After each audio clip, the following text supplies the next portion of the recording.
Алты түлкі. Бұрынғы уақытта алты түлкі жолдас болыпты. Олардың арасында бір түлкінің құйрығы шолақ екен.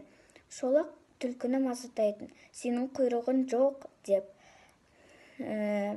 Шолақ түлкі айтатын: «Осыларды ма, мен осы 5 түлкінің құйрықтарын қалай шолақ қойсам ғой», деп ойлап жүретін. Бір күні амал тапты.